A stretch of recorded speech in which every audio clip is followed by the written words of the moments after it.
So think of this as, over 20 years of helping people buy and sell, and seeing these are the observations in terms of what I've gathered of how people have accumulated wealth in real estate. Mixed into this is my background, as I used to be a CPA, so there's some element of how do the numbers really work, and I feel really comfortable with that. The starting point in all of this is the best place to invest in real estate is the home that you live in. And the reason for that is you're effectively the tenant, right? So you have a sense of what are you capable of affording, what is it you're going to be, what are your payments going to be, and you're going to take care of the property better than anyone else. That would be always true. Ultimately the way you're making money in real estate though, is through two ways. One, it's what I'm going to call the long and slow gradual appreciation. I know from sometimes you sort of read like it seems like this market just keeps going up and up and up, but the reality is it's the way it's supposed to go up is slow and steady over time, not quick and fast. That's not really going to be the outcome that we want for a market, because that sets it up for a crash. The second way you make money in real estate is over a long period of time. Is all of those mortgage payments you make, is each one of them is effectively debt reduction. So at the beginning, those first payments, you have a mortgage and then you make a payment, your mortgage is slightly less. That amount of the mortgage then gets recalculated for the next month's payment, and it's a little bit less interest and a little bit more mortgage. And each successive round of doing that begins to reduce the debt that you owe. Over a long period of time, we're talking 10, 15 years, two things happen. One is the appreciation slowly goes up and up and up, statistically, right? Not in any given 1 year, but it's just the accumulation of years. And then at the same time, you're having this slow reduction of debt, where you're paying it down and you're paying it down and you're paying it down. And as a result of that, you take the property that the day you buy it, you may have no equity in it. Then you watch those two lines, the appreciation line going up and the debt line going down, and the difference between the two is ultimately becoming your equity, which is how the vast majority of people accumulate wealth in real estate. And you probably knew all that, but I just want to make sure, starting from the very top of the equation. Okay, got it. With respect to leverage, so if you're using debt, there's typically two, it comes in typically 15 or 30 year payment periods. Most people go with a 30-year payment because it gives you the ability to have a smaller payment and you pay your debt off over 30 years. However, if you choose a 15-year mortgage, the cycling of that, you're going to pay it off over 15 years, your payment's going to be higher. The reason that the 15-year pays off faster is because a greater portion of every payment is going to debt reduction right from the beginning. On a 30-year mortgage, it takes 15 years of that mortgage running until you get to the point where you're at a 50-50 split, where half of your payment is debt and half of your payment is debt reduction, I should say, and the other half is interest. Make sense? Yeah. On a 30-year mortgage, one of the things you can do is just make extra payments along the way. And a lot of people do that. They'll make one extra payment per year, and that could take a 30-year mortgage and make it like a 24-year mortgage or something like that. Yeah. It's a sneaky way of doing it. Yeah. All right.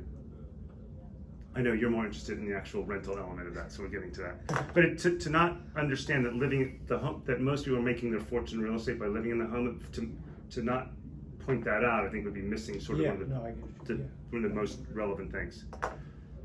Okay, rentals and return on investment. So once you have the property, are you planning on using debt, or are you planning to be all cash?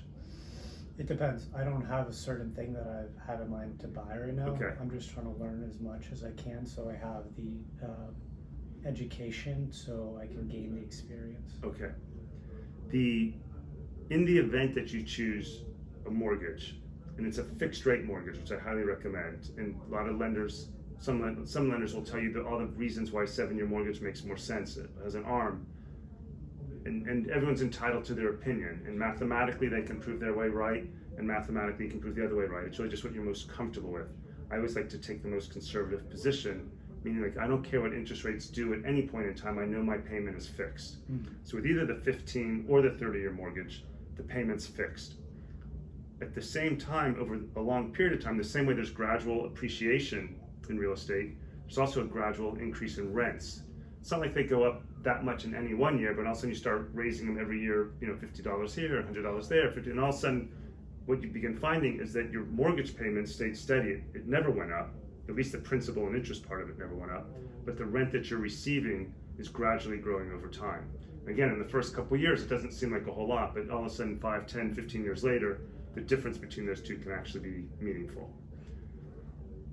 That comes into play on the day that you buy the property. If you're buying in a high appreciation area, typically the high appreciation areas, it's all baked in. The best rate of return you can usually get as your cash on cash is going to be around 4%. And this is really where this starts to hit home. Because people say, well, I can invest in the stock market and maybe make 9%, you know? Well, the reality is when you buy it, if you buy it fair market value in a neighborhood that's appreciating, the return on cash will be somewhere around 4%. Not exactly 4%, but you get the idea. Yeah. If you buy on the other extreme, if you go into an area where you're buying where there's very little appreciation, it'd be reasonable to get a 10% cash on cash return. Because those investors, and the investors understand what they're doing. When you're willing to accept a 4% return, it's because you're holding on to that piece of property because you believe that the value of the asset's actually going to appreciate over time much faster than the investor that says, you know, I'm willing to invest at a 10% return because I recognize that that property value is going to appreciate very slowly or not much at all. So you need that 10% return to make it worth the risk of your capital. Make sense? Yeah. Any questions? No. Got it. All right. The big surprise in all this is that the excess cash is not as much as you think. A lot of people think, oh, I'm going to get this rental property, and all of a sudden I have all this extra money in my bank account, and it's rarely the case. If you acquire a whole, now it can become the case, but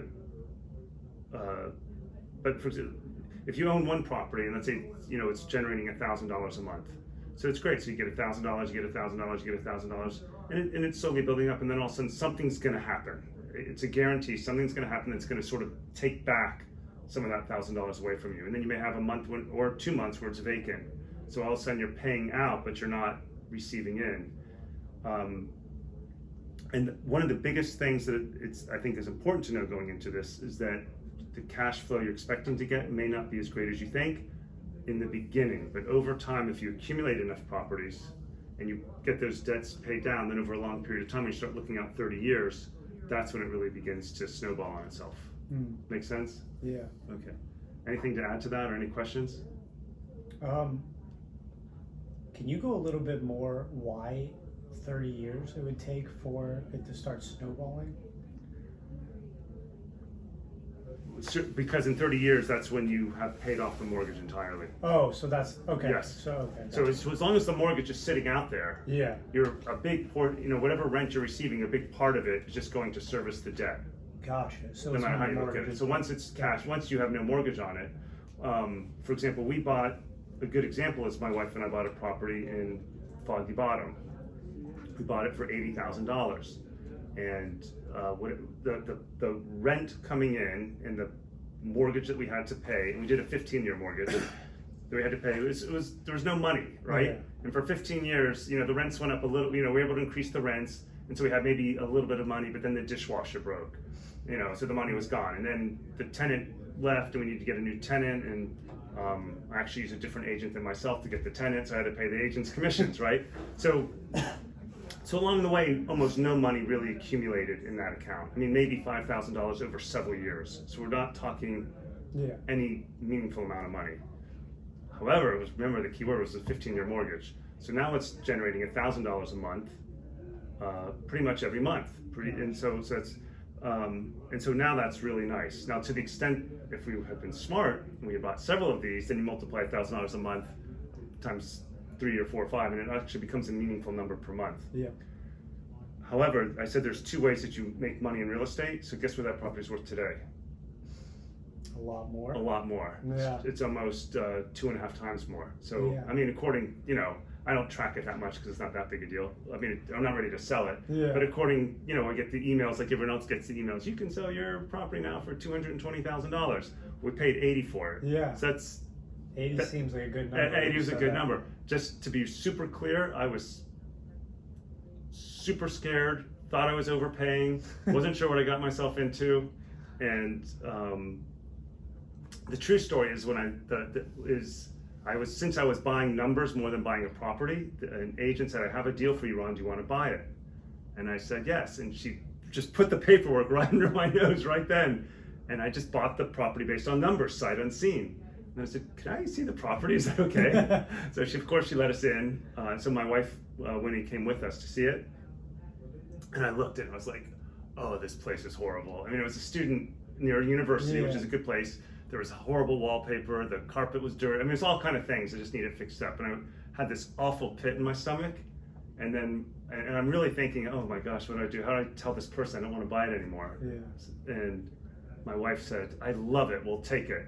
And I was like, thank goodness she did that, because now you see how that came up. Yeah. So it is natural to have the purpose of the story is to have a certain amount of fear when you pull the trigger and you put that money down and you sign your name on that mortgage for property you're not living in. Yeah.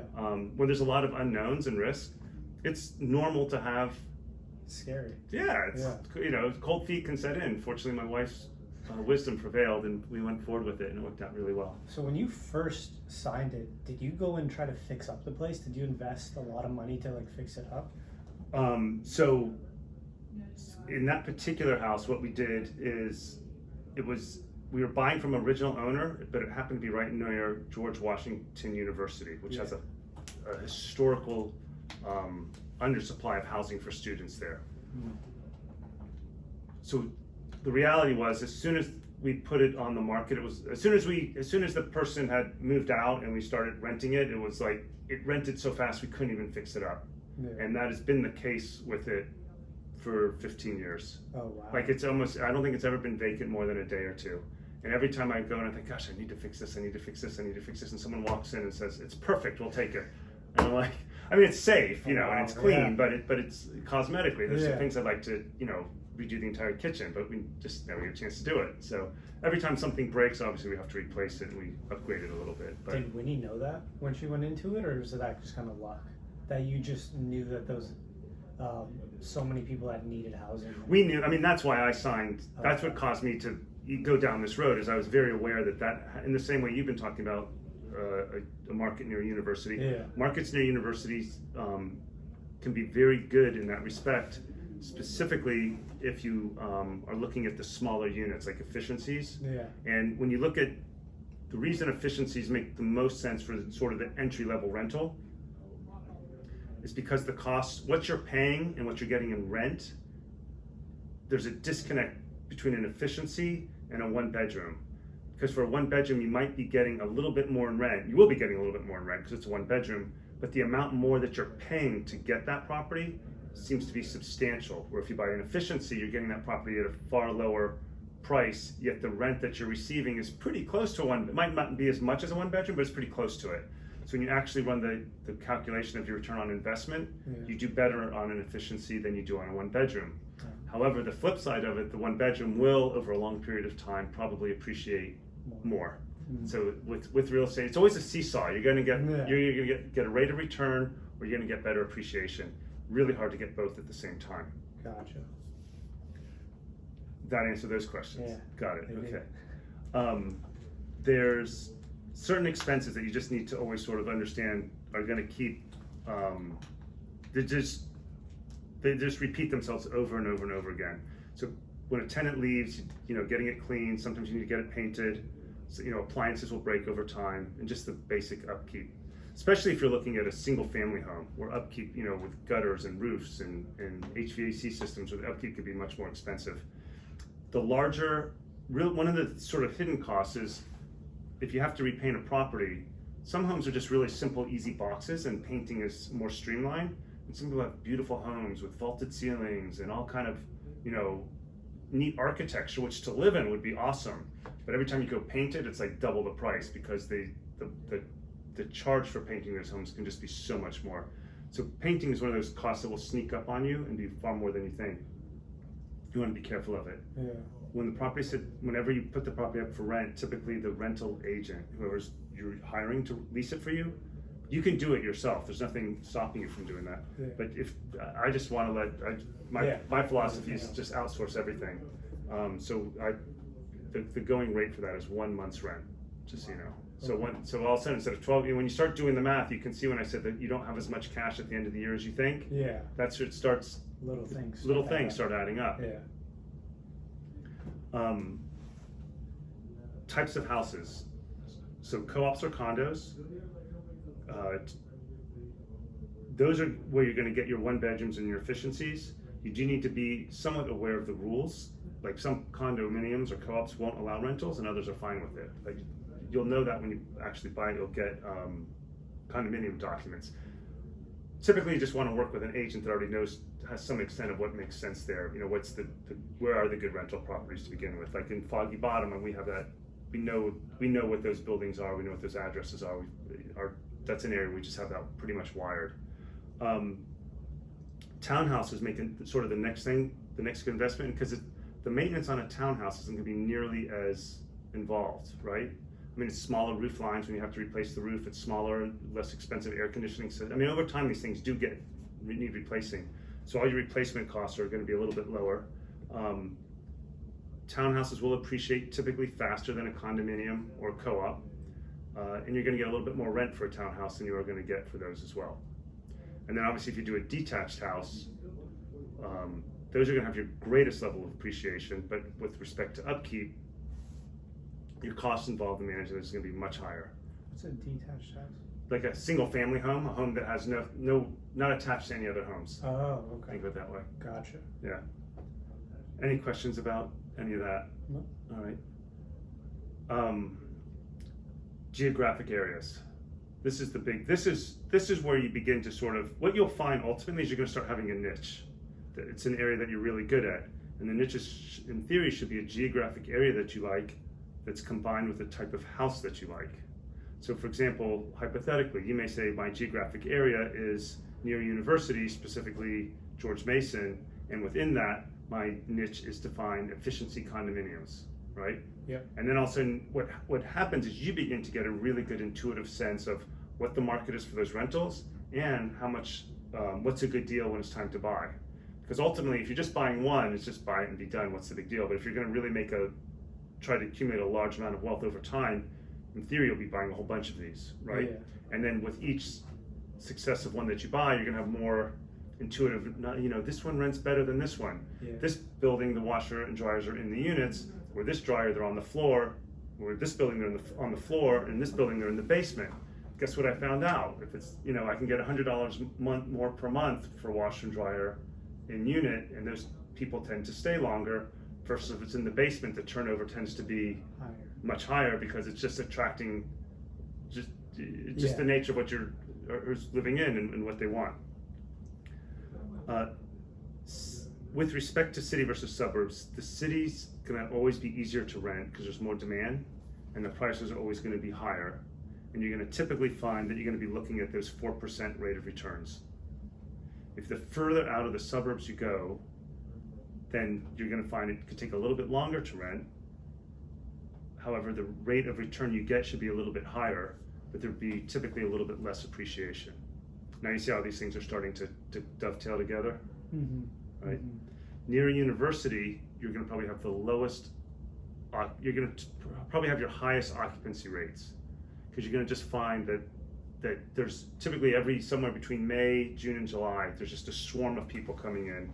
They need to rent, and if you're out there and available, if you have 10 people come through and you're not renting it, you're overpriced. Drop the rent $50, $100, whatever it takes, and then the next 10, someone's going to take it. It shouldn't be that hard to get it rented.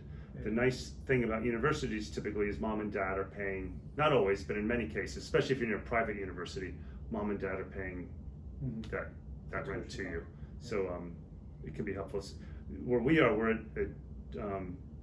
GW, the tuition's pretty steep. So if someone's my thinking is if they can afford the tuition, they can afford the rent. It just goes hand in hand. Yeah. The other thing, so I live near the Whitman School District. Mm. That's a really popular school district in Montgomery County. In this area, in Washington area, we get a lot of people from IMF, from World Bank, embassies, that they're here for 1, 2, or 3 year period and have no interest in buying whatsoever. But they all come here and they all ask the exact same first question: where's the best place for me to live for my kid's school? There are many good schools, and Whitman just happens to be one of them. But what we find is we have a lot of people from the embassies that make their home residence, or from IMF or World Bank, that want to live in that area because they want their kids to be in that school system. So that becomes a driver. Makes sense? Yeah. And then the third one is going to be walkable areas. And walkable areas would be anytime you can walk to coffee, shopping, entertainment, that gives you a high walkability score. That gives you one bonus. Yeah. The second bonus is if you can walk to a metro. Remember that sometimes you walk to a metro, but there's nothing near it. Yeah. And sometimes you can walk to like restaurants and shops, but there's no metro. So if you can walk to both restaurants, shops, entertainment, and a metro, now you're hitting sort of the center of a bullseye for rental market, because that's going to have that you see how the demand gets double baked in. Yeah. If you can walk, here's where it really doubles up. If you can walk from one area that has a metro and lots of things a high walking score because of things to walk to, and from that one you can walk to other ones just like it. This is basically downtown, right? Yeah. That's when you're going to find your neighborhoods where you're going to have the highest rentability, because those are just hot neighborhoods, and you're going to have the highest levels of appreciation and the lowest vacancy rates. Gotcha. However, when you buy it, remember you're paying a premium because those are great locations, so your out of the gate rate of return is going to be much lower. Yep. Yeah. With respect to so when you're choosing tenants, the federal government is basically saying, look at their credit, look at their income, and make your decision. But there's no, there's no discriminating on the people. Mm-hmm. As a matter of fact, in most cases, we never even meet the people. We just receive an application through an email that just has their credit score and their ability to pay, and it's just a yes/no decision based on that. Really? You don't know, because the reason, specifically with realtors, social policy is designed to create a fairness for everybody, right? And they want to make sure that everybody has an equal opportunity to live in a house where they can live in a house in an area where they want to live. Yeah. As we know from our history, especially the further back you go in the United States history, there were times when people were choosing who they allowed to live in the property based on things other than credit, and that no good comes from that. So the way that the laws are written now to make sure that doesn't repeat itself, and that's not I don't see that as an issue here where we live in the Washington market, because I feel it's a pretty open-minded market. Yeah. But nonetheless, these are federal laws that cover the entire country. Is you look at the credit, you look at the income. If the ability to pay is there and the credit's high enough, then there's really no reason you can't accept that tenant. But you have the option to meet with them if you wanted to. No, So not me as a realtor. Oh. A homeowner is not under the same set of laws until they own a certain number of property. But as a Okay. realtor, the answer is no. So if I own like a condo near George Mason University and I wanted to rent it out to college students, I'm not allowed to meet with them. Let me say it differently. Okay. If you hire a real estate agent to Yeah. represent you, and one of the conditions of allowing them to rent is you meeting them, that's going to really not pass the smell test. Huh. Because what happens if you meet one person and they're from country of origin X or religion Y, or they dress a certain way Z, whatever it may be, Yeah. and that creates some level of influence, and whether you choose to say yes or no, at that point, if the line's been crossed, it can't be crossed. Yeah. So the answer is no. Now, some people but many people don't hire agents, and someone calls up and says, "I want to see the unit." And so the only way to get in is for the owner to actually meet them there and show them the unit. So of course they're meeting them, but to the extent that there's the point of this conversation is to say discrimination is not allowed. Gosh. Does that make sense? Yeah. Okay. I keep asking because I've been in a fraternity and I've also been in engineering. And if I had a choice and I got to meet the people, I think you know which one I would go with. An As engineering far as I student. would want to Yeah. rent it out Yeah, to. yeah, yes, and so that's where it becomes. What you can do is you set a minimum standard of what is the credit score. If you're renting to students, they're not going to have credit usually, so it's mom and dad's credit, right? It's the guarantee or the co-signers, and do they have the ability to pay it based on and they should be giving you an income statement that says we earn this much money, we make this, and we have this much disposable income to pay for it. So if they pass that test, that's our reality. That for all the ones I've rented, I've never met the people. Interesting. The only ones I ever met is when I actually opened the door, let them in, because it was the first time I rented it, and I was the agent myself. Yeah. but every other time I've hired an agent to do it and I've never met them. We've also helped many other landlords rent their property, and in the process of doing that, that is, usually what happens is we represent the seller, so we, and a tenant agent is representing the tenant, the renter, and so again, we never actually meet that person. They just submit their application, and if it passes those thresholds, then it's accepted, and if it doesn't pass the thresholds, then it's not. Gotcha. Yeah. Okay. One thing I found that's interesting though is if someone says, if someone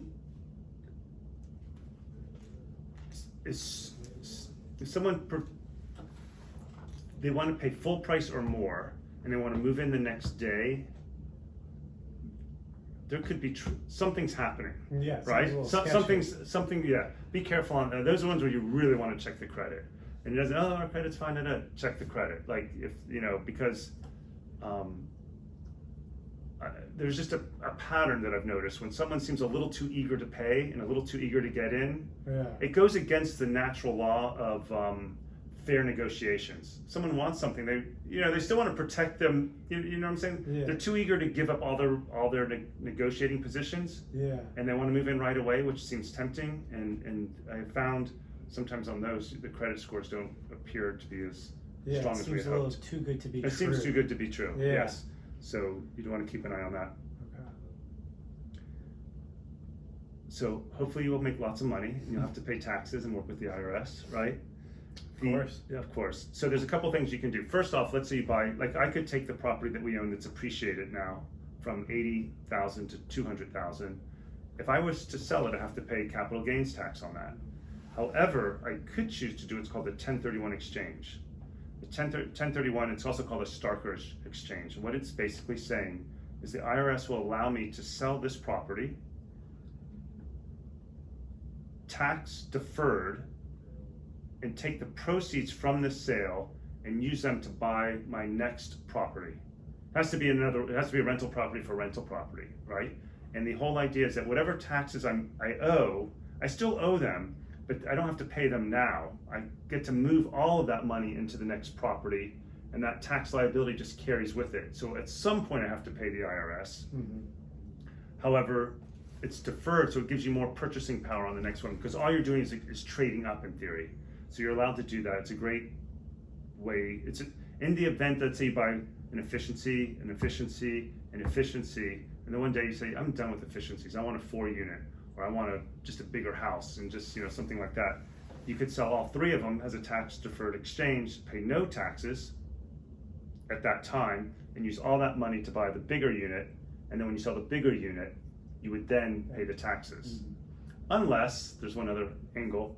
There's also what's called there's no tax on appreciation for the first $250,000 if you're single, or $500,000 if you're married, of your primary residence. So the IRS has what's called the primary residence rule. So in this example, let's say you had 4 efficiencies, you sold all 4, and you bought this really nice luxury townhouse, and then you had that as a rental property for many years. And then many years from now, when your hair is the same color as mine, more gray, you choose to move into that property as your primary residence, and you live in it for more than 2 of the next 5 years. At that point, this is now considered a primary residence. Huh. And some of those taxes you get certain excluded, like the first $250,000 of gain isn't taxed. Interesting. Very interesting. I see your eyes thinking. Yeah. It's a good point. It's a good play. Yeah. We talked about the best investment always start with the own home. So when people sell their home, if a married couple's selling their home and it appreciated $500,000, that first $500,000 of sale is tax free. Gotcha. Above that is taxable. Okay. Got it. And then the third way to work, with the IRS is to take a what's called a self-directed IRA. So you may have an IRA now where you're just putting money into, you're funding for your retirement. The way a traditional IRA works is that you have to invest it in, you're basically going to go through one of those sort of the bigger brand names like Schwab or Fidelity or Merrill Lynch. You have to go, you can typically invest it in the stock market because that's really your only option. Yeah. However, you can sign up for a self-directed IRA, and there's companies that specialize in self-directed IRAs, and then you can take the same pot of money and choose not to invest in the stock market, but to invest in real estate. That's starting in 2007, when the stock market started getting, I don't know if you remember that, the stock market started at this crazy, 2008, it started this crazy up and down. Yeah. Winnie and I chose to just get everything we owned out of the stock market, and we put it all into self-directed IRAs. And from 2008 until now, the only thing I've invested in is real estate, nothing else. And because it's in a self-directed IRA, all the money that accumulates in there accumulates tax-free. Versus if you buy this property in your own name and you rent it out, you are going to have, it is going to show up on your tax return. You may have some, your income minus expenses, and whatever the net is will be a taxable income to you. So you don't even get to keep everything you think you get to keep because of taxes. Where if it's in a self-directed IRA, that money keeps snowballing until I begin withdrawing it. At that point, I have to pay the taxes on it. Gotcha. Does that make sense? Yeah. The theory being at the time that I start taking money out, my income bracket that I'm in now is a higher income bracket, and my retirement years I'll be in a much lower income bracket. So I am getting some, in theory, I'm not there yet, but I'll be getting some benefit from that. Gotcha. That is a great way to buy and sell though, or buy and hold. Okay. Any questions about that? Don't ask me to regurgitate it, but yeah. Okay, all right, got it. So what are the strategies? One is buy and hold, which is what I think you came here, just let's buy something and hold it. Mm-hmm. And that is a great strategy. The second one is buy something that's run down, fix it up and hold.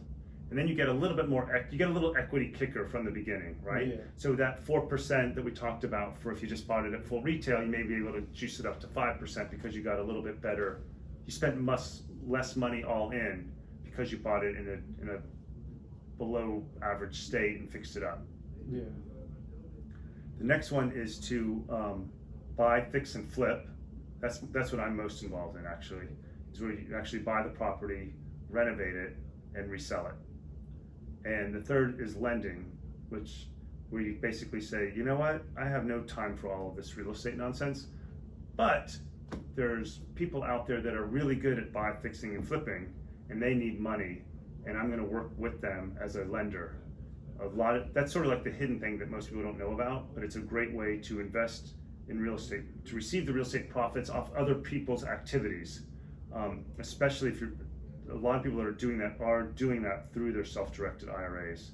So that money just keeps turning and turning and turning, and it's never getting taxed at this point until they take it out. But that's there's very strict rules on doing that have to be followed, but it is a great way to be a little bit more, you can be a lot more passive in the day-to-day activities. All you're making sure is that whoever you're entrusting the money to as a loan or as a partner is just doing a good job making sure you get that return on it. Gotcha. So, that's sort of the gist of everything right there. That was a lot. Yeah. Any questions on anything? I think I comprehended everything pretty well. Yeah. I don't have any immediate questions. I guess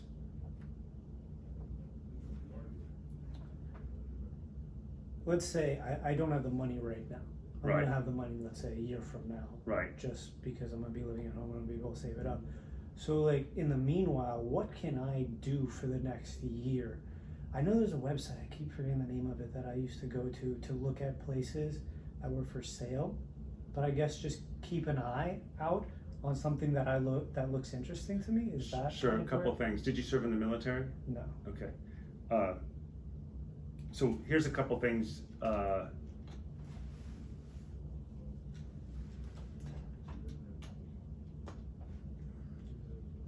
You have more options than you think.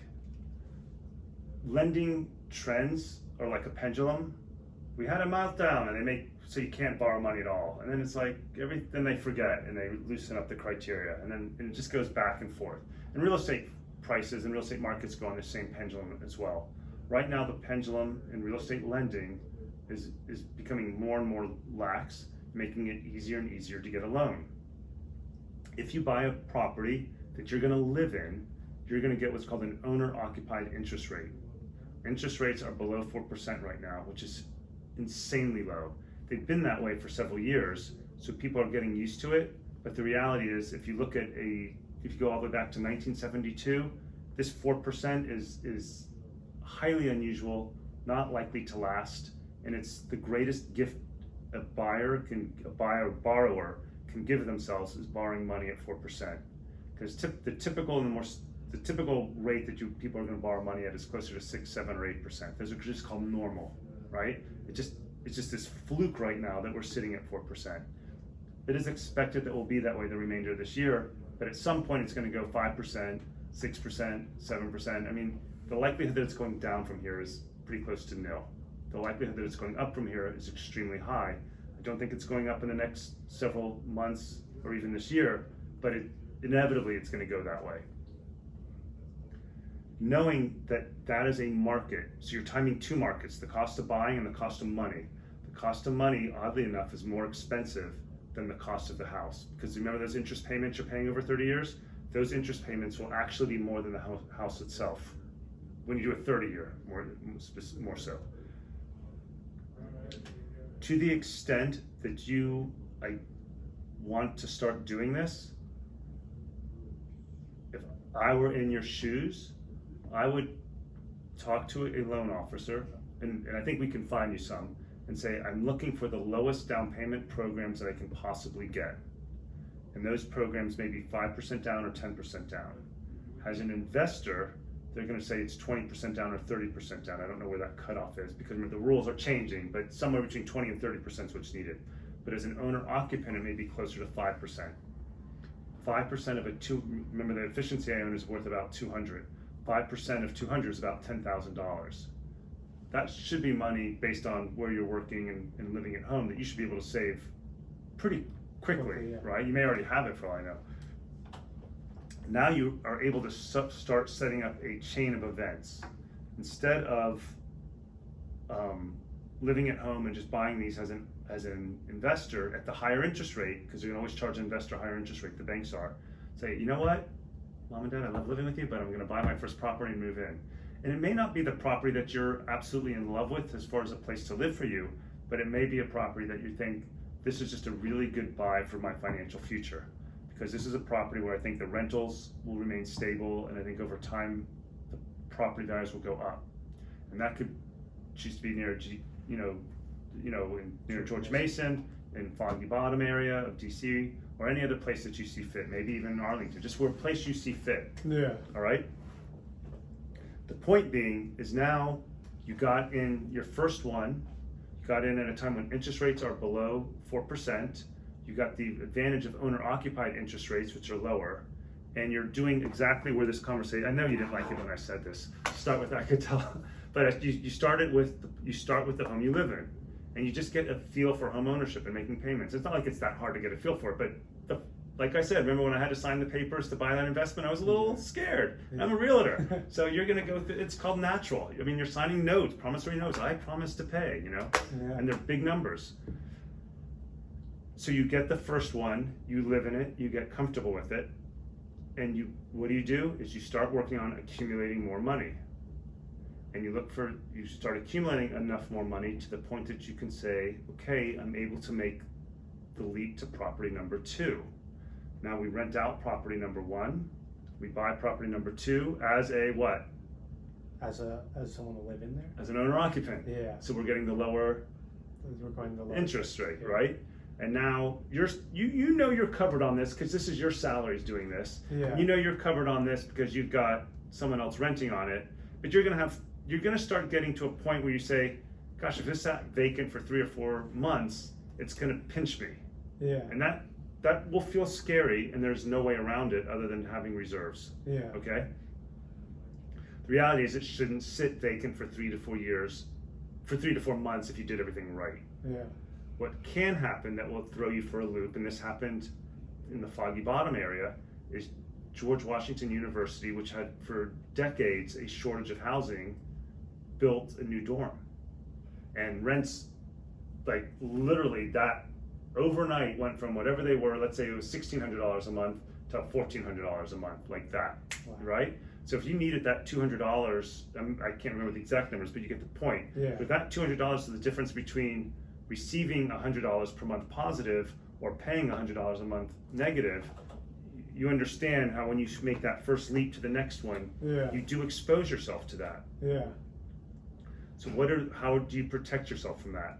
All right, there is no easy way, but one is, and this is where you're going to get into choices. There's no right choice. Is you can say, I'm not going to buy another property until I've paid off 40% of the debt on this house. So it's 60% mortgage remaining. Your payment is still going to be the same, but the difference is you could choose to refinance it then and have a lower payment. But what the real thing you have there is in the event you needed to sell it, if all hell breaks loose, you have the ability to get out. Yeah. Right? Like you're going to feel like you have equity protected there. You could also have a equity line of credit against that property, so you could borrow against it to some extent if you ever needed to. Now at least you've created yourself a margin. What I'm describing now doesn't take place in months or even a year. It takes place over years. But you look substantially younger than me, which is your blessing, which means you have the time. Because remember, I said this happens over long periods of times. So, and now we're going to really think about the snowballing.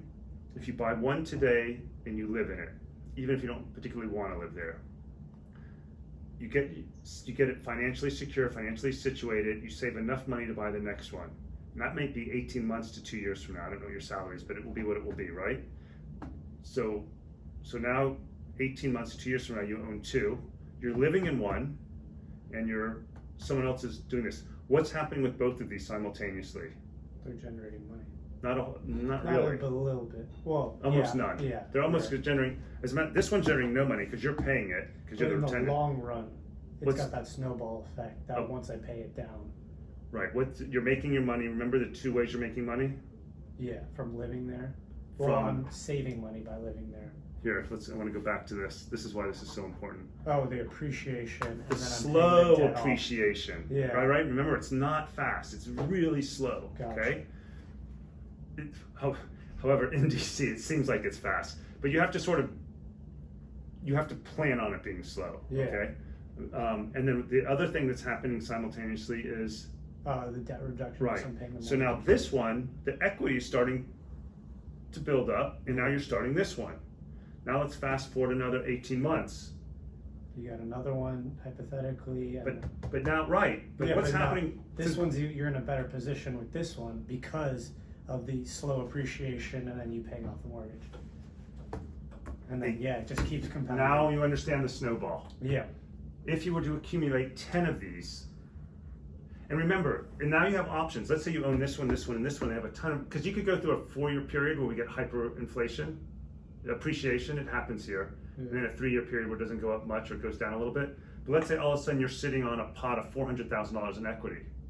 Remember, you may just say, you know what, let's sell them all through our tax 31 exchange and just buy one bigger unit. Yeah. Or you may just say, you know what, I just want to live in a really nice house for myself. So let's sell them all, just get a bigger place, rent it for a year, and then I'll move into it. You know, all of a sudden options begin to open up over time as a result of this. You could just sell them, pay the tax, and just buy another house too. You could just, the options exist. If you were to follow this path, though, a couple things will happen. The older you get, you will probably want, like right now, if you're fresh out of college, living in efficiency is going to feel like no different than a dorm room. Yeah. At my age, it'd be really hard to do, right? Especially with our dog and our 3 kids. Yeah. Like it ain't gonna happen. So what happens is what you'll find is you can live in this now, and you might be able to live in the next one, and maybe the next one's a 1-bedroom, not an efficiency. And then the next one, all of a sudden, it's like maybe there's another person in your life, and it becomes a 2-bedroom. You see what's happening here. Yeah. But because you've been disciplined along the way, and then maybe the next one is a townhouse, because these are the ones you're moving into. Yeah. And then you may say, who knows how you're finding, let's say you're dual income at some point. There's, and you're comfortable living here or here, it doesn't matter, but between the dual income, you can just go buy another one of these. Mm-hmm. Now, the future will unfold as the future unfolds. The point being is if at some point there's 10 of these, and 30 years from now, all 10 have no mortgages, Got a good passive income right there. Now, remember how I said the excess cash is not what you think? Yeah. Until, but 30 years from now, all of a sudden, I mean, I have clients that was one just, 30 or $40,000 a month of passive income, right? But you have to start somewhere to get there. It can't happen in a year or even a decade. It takes, a long time to get there. Yeah. But now you've created a plan for yourself where, regardless of whatever happens, where you work for, who you work for, what type of savings you put in your retirement plans, you've been in control of your retirement through passive income generated through real estate over a long period of time. Gotcha. And that is how wealth is made in real estate, the real wealth. One question. Yeah. How do they prove that you're living in the home? You know what I mean? Oh, no one really checks. So who cares is the first question. So what will happen, the process is you're gonna apply for a mortgage with a lender. The lender's gonna say you're gonna be living in this property or you're gonna be renting it out. And you need to answer honestly, right? So you're living in the property. And they're gonna fund the loan, the reality from the lender's perspective is they're never gonna look back. However, there's mortgage statements got to get mailed somewhere. Yeah. Kind of awkward if if they're not being mailed to your new primary residence, Yeah. But I've never heard of a circumstance where a lender actually went and checked. I don't think that's something that they really do. But But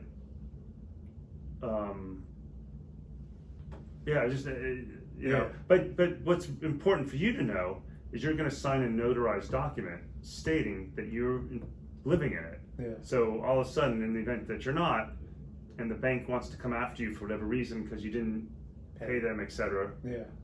You're sitting on a document that basically shows you lied. Gotcha. I mean, the case against you is pretty, solid. pretty solid. So the reality is it is okay to buy something, live in it, and turn it into a rental, and buy another one, live in it, turn it into a rental. That is acceptable. There's some periods of times which I don't think have really been clearly defined what they are. Yeah. But at least well, the second thing is when you go to buy the second one, the lender's running a credit report on you, and they know you own this one. When you go to buy the third one, they know you own these two. Like they know they're going to see the process. Yeah. Over time. Gotcha. Okay, that was my one question. Yeah, they'll still keep lending. Yeah. Because that's what they do to do. make a living. Yeah. Yeah. Exactly. And if let's say one bank won't, there'll be another bank that will. Yeah. That's nice. what I've always found. Yeah. Yeah. Okay. I think I get everything. Yeah. Seems really cool. Seems really interesting. Wish I was younger and had more money. You seem younger. Yeah. Yeah, it's all relative in my Yeah. head. Grass is How much do I don't know if you know, how much are the efficiencies at George Mason? Do you know what those are running? To buy or To buy. Well, it's going to depend on some factors again here. Yeah. Are you buying into a newer building or an older building? And then you're going to We're factor gonna out add that to the list. the condo fees. In a newer building, maybe less. In an older building, the condo fees may be more because maintenance over time, there's more maintenance needed in the building. However, is it a big building or is it a small building? Is it a big building that has a pool and a parking garage and a 24-hour concierge and maybe a dry cleaner and some other things that all have to be maintained and cost you money, where the fees might be way high? Or is it a smaller, more intimate building without a lot of amenities, maybe no pool, we don't have to pay a lifeguard, maybe we only have 80 units instead of 500, so the fees are going to be less. That's a really good point. Yeah. It's I mean, elevators, that's pools, and money. doormen cost money, right? And so if you can just get like a 4-level, no elevator, just stairs, your fees for that are going to be way lower. For if it's a big high rise with pools, gyms, TV rooms, fees are going to be a lot higher. All those little details. Yes. Yeah. Yeah. Interesting. So our job is to make sure you get the right one. I like that. Yeah. My self-evaluation on this is that I was poor. Really? To me, I know what I'm used to doing and delivering, and this was poor. So I hope, it didn't flow right. This is the first time I gave it. Well, I thought you did a Yeah. bang up job, to be honest. Oh, really? Yeah, Oh, you good, hit thank you. all the points. All right. I understood every single point. There was one thing about the taxes and IRS where I said, don't have me regurgitate it because my attention span isn't the best.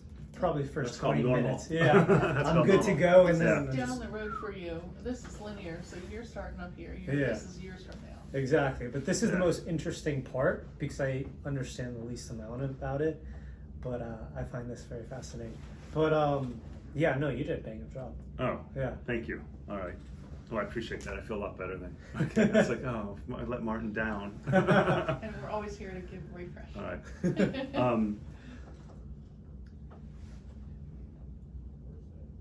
So sometimes I find that it's a good way of thinking of it. It's like, so if you were to say it's a year from now, Yeah. where do you, like what happened? Like it's sort of almost like visualizing how you want it to play out. Yeah. So are you asking me? Yes. So you said starting point is I could get a loan and do that and be like pay the down payment right now. 5%. Yeah, let's say it's 5%. That would be really interesting. First of all, I need to find a place. That's the big thing, is I need to find a place and I need to use what are my competitive advantages. I would say out of all of these geographic areas, I have a lot of friends who live in the city. City seems really expensive right now to buy. Even 10% is just seems like a lot right now. Like when you said $80,000 for Foggy Bottom, I was like, whoa, that's like a really good deal. That was, yeah, but it was 2001. Exactly, or 2002, yeah. You know, why didn't I buy 10 of them, you know? Yeah. Because back then everything was relative to what everything was. And my Yeah. income was relative to, and the cities, and that's sort of the beast that real estate and the economy is. It just seems to keep, salaries continue to grow over time and rates, prices seem to go up over time and the stock market seems to go up over time. And We're enjoying a very good time right now. yeah, you know. But my competitive advantage, I think, would be the university because I'm graduating from the university. I know people underneath me who are still in school, so I just kind of have that connection. Right, I have that connection to the engineering department. I right, still think people are going to be investing in STEM, whether they like STEM or they don't. They're right, still going to be doing that major, so I have that Right. kind of niche into that major, and I know those people are just good people. They take care of it. They like playing Yeah. video games. Very docile people.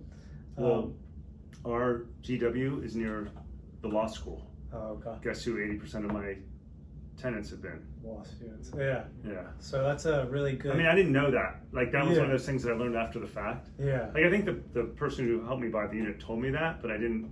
But it was like, yeah, right. But it was like, the reality was like everyone who was renting it was another law student. yeah. And the other thing, the other second reality was a lot of people, it's like, hey, I like your unit. Are you leaving? Like, can I get it? Like, a lot of it, that's what I said, it's never vacant. It's just like, just good word it of just mouth. turns over sometimes without doing anything. Or this time, the person left, we put it on the market literally for one day, Yeah, and it was rented. I mean, we didn't even get to go in it to see what it looked like. that's awesome. I mean, That's it's really crazy. awesome. Yeah. So a year from now, it would be if I was able to find a place that I was able to put a down payment on, it would probably be in the geographic area of near George Mason University. So I think my next step would be to find a place. And then if the numbers work, the numbers work. And if I'm willing to take that risk, I'll take that risk. But there's also this big caveat with me being an actor and am I going to be here for a long time? Right. I don't know. And there's just a lot of things weighing, am I going to stay in this area for a while, which is something that is a personal decision that I'm kind of wrestling with. Because there's not a lot of opportunities in this area to do my passion, let's say. So I don't know. There's a lot to think about. Yeah. But this sounds like a great, interesting opportunity that I just need to maybe sleep on and just think about and just like, this is that big weighing if I'm going to be here in the long run. Or if I can give it to someone in my family who I know is trustworthy, who can do this for me. There are professional companies that do that. I don't do that. But there are companies that actually manage. So the typical cost to expend, if you hire a realtor to lease it, that's 1 month's rent. If you hire a property manager, they take 8% of collected rents. 6 to 8% is the going rate. Plan on 8. Yeah. Just to manage it. And so it's a double cost, right? It's, Yeah. You know, but that way you can literally be anywhere in the world and just someone else is in charge. Exactly. And then, you know, we said you're going to accumulate very little money. Even now, 8% is off the top, right? Yeah. So the reality is, you're just saying, just pay that mortgage. Just let that tenant pay down that mortgage. Let that tenant pay down that mortgage. Hopefully, it appreciates. Yeah. You know, and then like 10, 15 years from now, boom. Yeah. You got a good one. That's interesting. I didn't know about all those people that I could get to help me out. Yeah. So I gotta weigh the numbers though. The numbers are the big thing, you know? Can I pay the down payment? And let's say I hypothetically move, then I need 2 different agents. Just gotta run the numbers and see if it works. The property manager will also do the leasing for you. Yeah. Like sometimes someone will say, can you help me buy a rental property? And I'll say yes. And they'll say, can you help me rent it? And I feel obligated to say yes, even though that's not something I choose to do. And I'm trying to make it so I never do it again. That's my goal in life. But that's why my own property, I actually pay someone else to do it. Because it's just not the best use of my time. Yeah. And I'm a realtor, right? You know? So the other Terry on our team. That's who. Yeah, that's, I can't remember what the rest of the thing was, but the biggest thing Yeah. in my head is finding the right area or finding the right place. For me, that is a big caveat. how far is the commute from George Mason to Capital One? Is that a commutable look? Is that like doable daily? I have no sense It of is that. definitely doable It's daily. a metro, right? Yeah, Oh, okay. it's definitely doable. But we'll see. There are a lot of efficiencies over there, right there by the GMU Law School. You're in Condo Canyon over there, so Really? there's options. Yeah.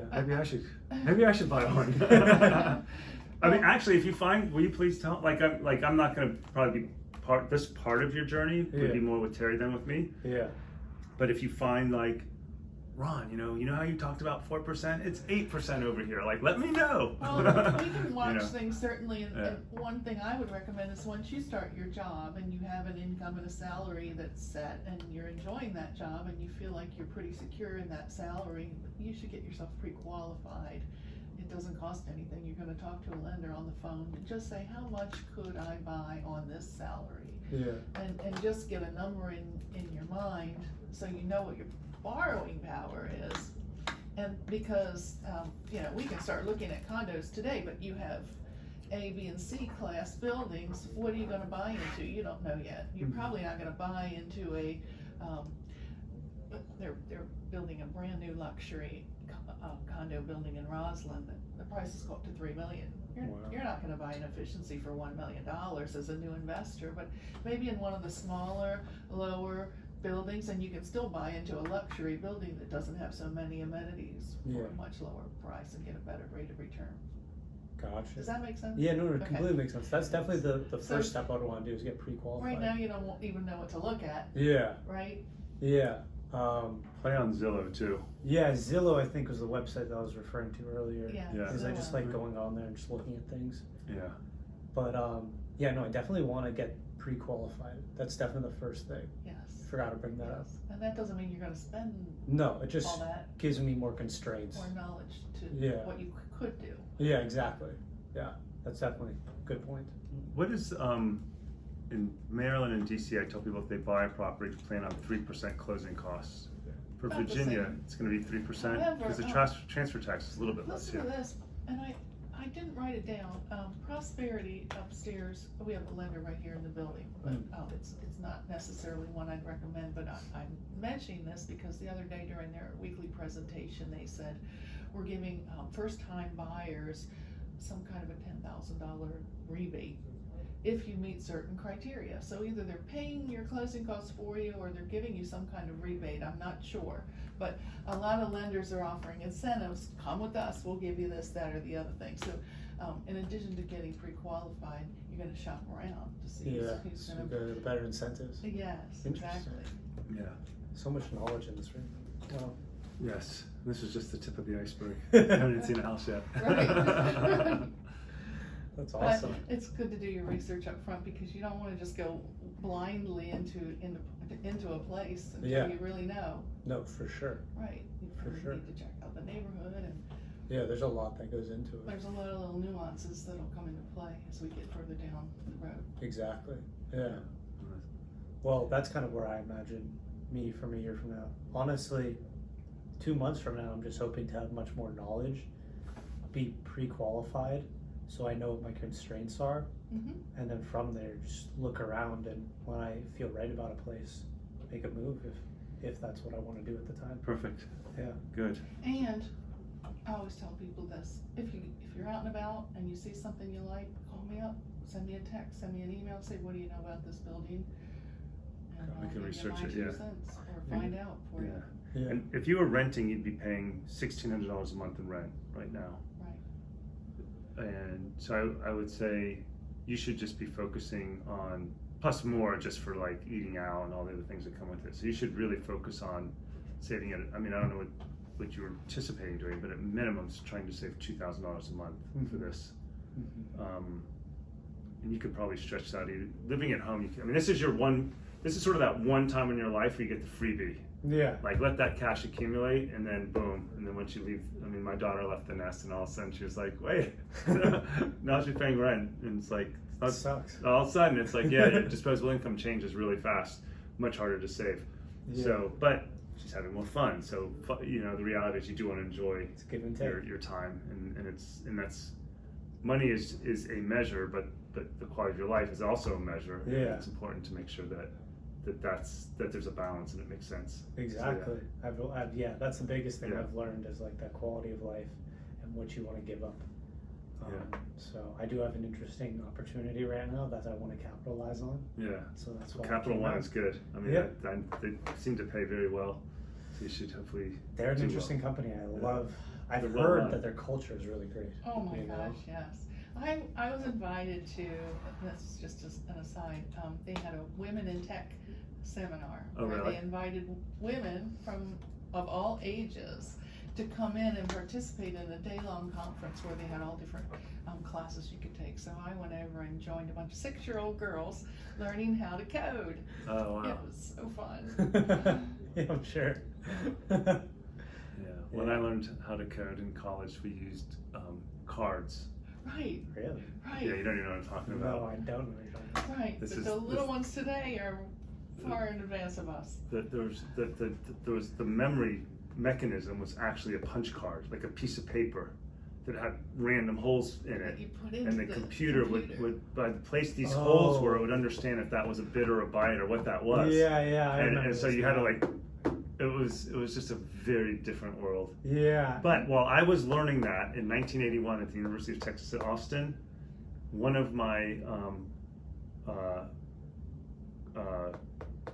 classmates was named Michael Dell at the University of Texas Austin. Same year, I was a freshman, he was a freshman. So while I'm going to school learning how to be a good student, he just went off and changed the world. In computing power, that is, at least. Wow. So go figure. He was like in his dorm building those first Right. IBM How knockoffs. come you don't want to go out with us Yes, tonight? you know, that's what he was doing. Well, I'm like going to the computer lab, and he's a punch card on a, and a computer's like the size of this room. So, goes to show you how things, can turn out. That's really cool. Yeah. Yeah. Excellent. Awesome. Well, thank you for meeting with me. Thank you. I really appreciate it. Yeah. Oh, Terry, so do you have a nice card to as meet well you. to give? Let me Yeah. get one out of here. Yeah. I do. We have one too. So as far as like follow-ups, I guess I want to get pre-qualified. Who could I go to talk to about that? You know what? What? Do me a favor. Send me your email when you have time, Okay. and we'll be connected that way. And I'll send you 2 or 3 people where you can start. Okay. Okay. Also, talk to your mom. If she's paying a mortgage, Yeah. maybe she wants to use. Maybe she can I- go to I- somebody she knows. Yeah. She may or may not want to go in on you with the first one. You never know. Yeah. Like they say, we'll give up the down payment and you pay the rent. Yeah.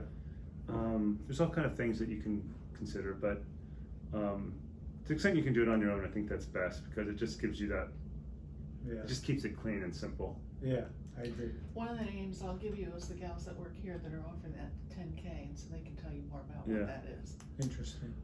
I think that the key here is finding 5% down programs Right, and see how those work. right. And they may be a first and second trust loan, and the whole idea is you pay that second trust loan off as fast as you can before you consider doing anything else. And once you pay off that second trust, Can you say that again? yes. Let's say you're borrowing $100,000. Hypothetically, you're buying a $100,000 property. You need 5% down, so you need $5,000 for this, right? They're going to loan you $80,000 and $15,000. They're going to make two different loans to you. This is going to be a 30-year fixed, right? And this is going to be maybe a 20-year or some other thing. This one you're going to let run its course and get paid off over a long period of time. But if you buy a property for $100,000 with $5,000 down, plus you're going to have some closing costs. The day you own it, you have no equity, right? And you're going to have to make the payment on this mortgage, the first trust. You're going to have to make the payment on this mortgage as well, the second trust. The reason they're giving you this money is because they say, you know what? Jay's a good guy, he's got good income, he's got good credit. We think we're willing to lend him 95% of the sales price because we believe in that he'll pay us back. Mm-hmm. But this payment on this makes the whole renting thing out of whack. Like you can't rent it positive cash flow. But you could pay this $15,000. But remember, this is the same amortization. It's it's going to be a lot of interest and then some principal. And what you want to do is start paying extra principal to this payment every month, and just get this $15,000 down to zero fast. And $15,000 that's a number you might be able to actually just do through your own savings, where you can maybe even pay an extra $500 a month and knock it out much faster than you think, right? But once that's done, now this payment's gone. This starts feeling a lot more comfortable to you. You have some equity in your property. Now you've sort of laid the groundwork where, okay, can I rent this property out, cover this monthly payment, and go to my next one? You have to start saving again for the next one, but assuming you can do 5% down again, it gives you the whole starting point. Yeah. You can keep that. Yeah, Just I will. artwork. Definitely will. Yeah. Okay, awesome. Yeah, and then if I have any follow-up questions, can I just email you? Always. Guess? Okay. Yeah. You Awesome. can always call or email, or Yeah. Terry, either one of us. Awesome. Yeah. Cool. Yeah. Thank you. Alright. I really appreciate you being so generous with your time. Oh, we love helping new people. It's Yeah. fun to go through the process. I think if I was to repeat my life, it's always easy to say, hard to do, but I think if I was starting all over again at 21, 22, you and I would be out there looking for condos. I'll be looking right for now. condos, I Yeah. know. I would just do exactly what you're doing. Because I think, what I've learned at age 56 is that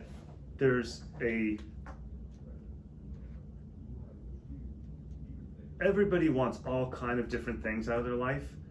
And one thing that people don't articulate well what they want, but if you really dig below the surface, you find that lots of people want it. It's actually just a sense of freedom. And freedom comes in lots of different ways, but one of those ways is financial freedom, is one type of freedom. Yeah. And to the extent, it's easy to start this when you have the ability to live in places that are smaller. Once you have, once there's a spouse and kids, where you live has to have a certain, it's got to accommodate more people, and it's harder to do this. But as a single person solo, you can really sort of, maybe get 3 of them in line before you hit that phase in your life where it's like, there's too many other people involved, it's too complicated to keep doing this. Yeah. And to the extent that you do that, and then we talk about having freedom, well, you're going to have a chain around your neck in the beginning, let's be clear, but a debt chain. Yeah. But to the extent that these things begin doing what we talked about over time, what you'll find is somewhere in your 40s or 50s, it's like, I got 3 condos that are paid off, and they're each paying me $2,000 a month, and it's $6,000 a month. And maybe you can't live off $6,000 a month at that point in your life, but you might say, but I just know that I always have $6,000 a month coming in. and it's going to give you a sense of Yeah. freedom, you know. Yeah, I understand. You understand what I'm saying? You know, but at some point in your life, you know, you'll probably arc where all of a sudden, you know, your overhead, you know, in your 30s, 40s, and 50s, your overhead is extremely high Yeah. with other things. But then at the other end of this curve, it starts dropping again. And then all of a sudden these things could be, remember, inflation will keep going up, but all of a sudden you sort of still have these nest eggs paying you, plus your pension or retirement paying you. And all of a sudden it's like, that's just part of the freedom. And freedom, some people define freedom as a number of months you can live without having to work. Yeah. And passive income is how that number gets created, or how that gets created. And through real estate is a great way of doing it. Yeah, it's an interesting opportunity. Yeah. It's a game that I think I like and I want to get into. That's the biggest thing is, do I like the game that I want to get a part of? Yeah.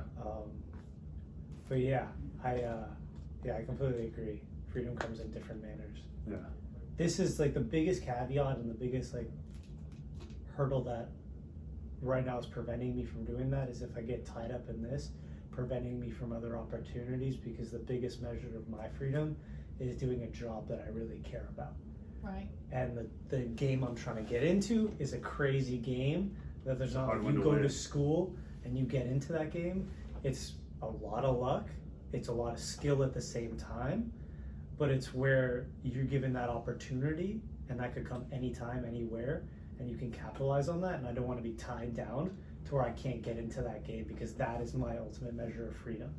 So that's the biggest thing in my head that's stopping me from making the dive into this immediately. Well, you've got a year to figure that out. Exactly, right? Yeah, That's why I'm you're trying to give myself. very smart to come in here today with the foresight of this You know, kind plan. of the game. Yeah. And in a year, you're going to feel totally differently, because those question marks won't be in front of you anymore. They'll be back there, and Exactly. you'll know if you love this job and you're going to stay with Capital One, and you're going to get that giant bonus at the end of the year, or that raise or promotion that's going to make this so much easier. So Exactly, yeah, that's a great point. you're on the path. Yeah, I'm not getting any Good job. younger. Cool. All right. Awesome, guys. Thank you so much. Thank you.